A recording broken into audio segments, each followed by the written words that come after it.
Welcome back to another video. My name is Desmond Soon and this is Josh Spurrell, Canada's top business consultant, CPA and CFO. And in this video, we are covering the 100 myths of entrepreneurship versus chainsaw. Josh, this is your book in which you covered the 100 myths that business owners are challenged with. That's why 96% of business owners fail. So if you're watching this video, stick on all the way to the very end of the video because we cover how you can beat the odds, how you can succeed as a business owner.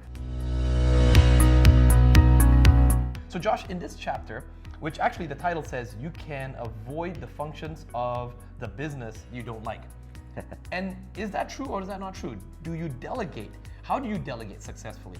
What are the action steps that business owners need to consider? Well, at least if you're watching this video, you're ahead of the game a little bit. Okay? Right, that's right. We moved past the, if you want something done right, you have to do it yourself. Right, exactly. Okay. So you're thinking already, yeah. So congratulations, you're on this video, you're in the right place. You've already moved past that, because everybody who says that, I tell them, it's like, have you ever seen a great company that only has one employee?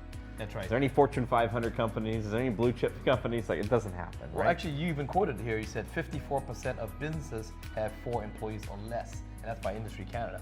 Yeah, so I mean, most people don't get to here, but now you're at this point, it's like, okay, I want to delegate. Okay. Yeah. Here's the opposite end of the spectrum. Okay, so on spectrum number 1 is I can't hire anything to do anybody. Yep. I can't hire anybody to do anything. Okay. Yes. And then the other one is I can hire people to do everything. Right, and I don't have to do anything. That's right, right? So neither are where you want to be. Okay. Okay. So we have to realize, I like to tell people to think of their business in, basically like 5 different functions. Okay. What are the 5? They have to be able to market. Yep. They have to be able to sell. Yep. They have to be able to produce. They have to be able to do the administration of the business. Okay. Okay, that's a big topic, right? And then they have to be able to do the human resources. Correct. These are the 5 functions of any business. I would actually rewind and re-list those things down.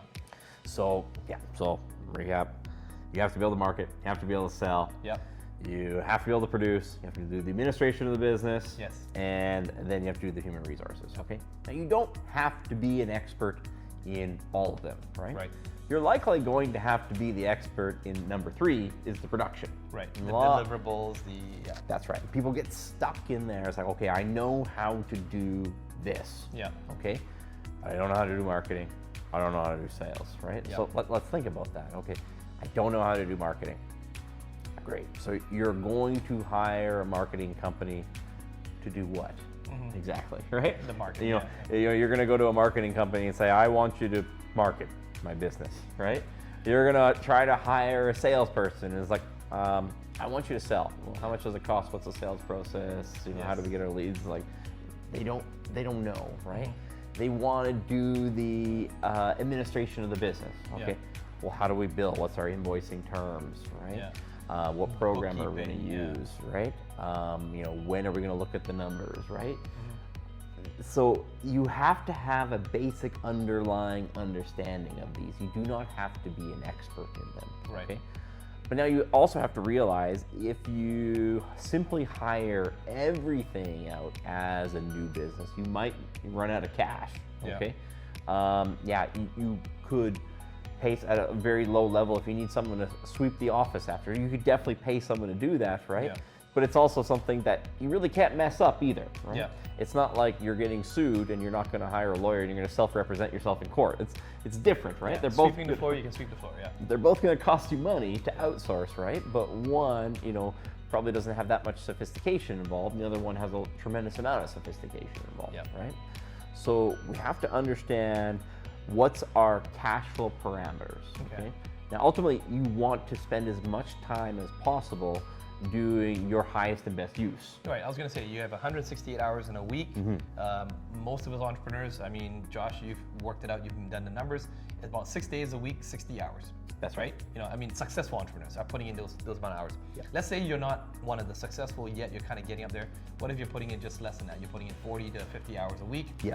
Where does that time go to, and how do you allocate your time to things that is most important versus things you should delegate? So let's look at, do you actually have that level of demand yet, right? Okay. So let's say, do you have as much do you have enough work coming in right now that you could do 60 hours a week or at least 40 hours a week of your highest and best use? Right. So you at least have a full-time job on doing this, right? You at least have 40 hours where you could be on the tools, whatever those tools are. You might be a lawyer pushing, papers and doing briefs and attending court hearings, right? Yeah, you might be a YouTuber in front of the camera and shooting videos. That's right. And you might be a technician, a plumber, right? And the phone's ringing and you're out there swinging wrenches for 40 hours. Okay. Yeah. Do you have that yet, right?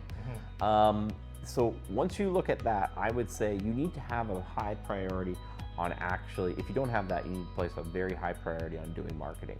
Okay. Okay. To bring in the clients, right? The client. You've always mentioned the three things: cash flow, clients, and then teams. That's right. So you got to first bring in the clients. So even if you have the money to hire a marketing agency to help you, they're going to need your help doing the content. Right. Because they are a marketing agency, not a plumber, a lawyer. Right. Okay? And beyond that, they don't know how you want to run your business, okay? Because the way we do business is we do something slightly different than our competitors, right? Yeah. So if they launch generic marketing in your industry, it's not gonna be all that effective. Right. So they would need your help to do content. So I would make sure, do you have time blocked off to do every one of those 5 functions first in your calendar, okay? You have time to do marketing, time to do sales, time to do production, time to do administration, time to do HR. And they're not all equal, right? As long as you just got time blocks for those, but it's not like proportionally equal, right? That's right. It's not going to like 20, 20, 20, 20. Yeah, they're not going to be equal. It's going to be different for different businesses, okay? But we have to have time blocked off for all of them. Okay? Right. You're not going to be able to hire out marketing and never have any time in your calendar to do marketing. Right. Okay. You're not going to be able to hire salespeople and never have time blocked out in your calendar To meet with the sales team. to meet with the sales team or revise the process, right? Yeah. You're not going to hire a manager who's going to completely look after the production. You're never going to touch it again, right? Okay. Administration. You hire a CPA. You're not going to hire a CPA and never sit down with that CPA to look at the numbers, right? HR. You're not going to hire someone who's magically going to grow your team, right? Right. You have to have time allocated to each one of these things, okay? Okay. That would be like step 1. You got that, okay? Now you need to start quantifying what you want to do. Okay. Okay, so now you're sitting down with, you're either doing the marketing or sitting down with a marketing team. Well, what are we actually doing? Okay. Yeah. We want to make content videos. How many videos do we want to do? We were just sitting down today saying, hey, we're going to do this. We will have this entire series done filming by July. Correct. We're sitting here in January. Yes. Right? We're already talking about how many videos we need to do every Each session time. that we have booked out to be done in July. Right. Okay. If I was sitting down doing sales, I was like, okay, well, how many appointments do we need? What are our price points? What are we going to offer? What do we have on the back end? I have time allocated to that. If it comes to production, when are we actually going to review the quality control of the production? Yeah. Okay? So you are never going to abdicate yourself from one of those 5 functions of the business. That's right. There's a big definition there, right? Like abdication, the distinction between abdication and delegation. So delegation is I have a specific task, quantified task. Yes. I have a specific quantified task which another individual or another group of individuals is going to help me with, and I have a specific time that I'm going to review the deliverables and understand them to my ability. Right. Okay. Versus abdication is I'm going to hire someone with a task, may be specific, may not be, and I have no time to check up on it to see if it's actually where I want it. Yeah, I'm just going to give it to them and say, hey, you take care of it. That's right. Right. And this tends to be the tendencies that we talk about in the book. Is like you can get out of the tasks that you don't want to do. Yes. Okay. Now there's some of them you're going to have to keep because of cash flow constraints in the beginning. Right? Yes. But even when you don't have those cash flow constraints anymore, you need a set amount of time that you can actually follow up on those tasks that you're delegating. Yes. Okay? That is going to be the difference, right? On a business owner who can scale, right? Yes. And one that can't, right? And over time, you might be able to have managers who can oversee a wide variety of tasks, right? Yes.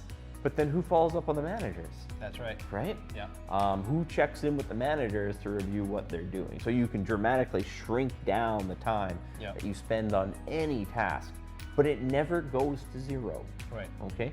You might have a manager who now looks after the office administration, right? Yes. Looking after internet connections and things like that. Yeah, supplies and utilities and things that need to get taken care of. And so, you might not never think of your cleaning contract again, right? But then, as you progress, maybe the cleaning contract falls apart and the office manager brings you, hey, we got 2 new cleaning contracts. Which one do you want to do, right? Right. But you have that weekly meeting scheduled with your manager to maybe review that, right? Correct. You're never going to get these things to zero. Also, there's a psychological point of it too, okay? The team is going to see if you are willing to do uncomfortable tasks. You talk about how you win a business is you're willing to do the uncomfortable things that your competitors are not willing to do, Yes. okay? So if the team always sees that when something's uncomfortable, that you always abdicate it to someone else, they're naturally going to get tasks that they don't like doing, right? Yep. If they see you doing tasks that might not be comfortable, they don't have to be the same tasks. I'm not saying that you have to do every single component that your employees have to do. Yep. It's just that they have to see you doing some difficult tasks in order that they're willing to do their difficult tasks, right? Okay. And it can be as simple, I tell people it's as simple as start with not missing work. Yeah. Right? If they see you never missing work, well, the next time they have to do a tedious task, it's like, man, it's the guy who hasn't missed in 5 years, he's asking me to do this tedious task. It's like, this doesn't seem that hard anymore today, right? Yep. And so they have to see you doing difficult tasks. So, kind of the summary action items is make sure we always have those 5 components. We have time in our calendar for marketing, time for sales, time for production, time for administration, time for HR, okay? And then make sure that we're always have specific deliverables, so things that we can quantify, that we can follow up on with specific people during those time blocks, right? Yes. Then make sure that other people in your business see you doing difficult tasks, okay? Because then they will realize, okay, it's not okay to stop when it gets difficult. Everybody on this team, this is the expectation. Well, if you found that video helpful, maybe you have some follow-up questions you'd like us to answer, comment in the comments below, because we do actually answer those questions personally, and if it's a great question, we may even consider making a future video. Do click on the I button, go check out some of the other videos in the playlist as well too. And in the description below, we're going to be putting you a link of how you can get a copy of Josh's book, so you can go through the 100 Myths yourself. With that, we'll see you in the next video.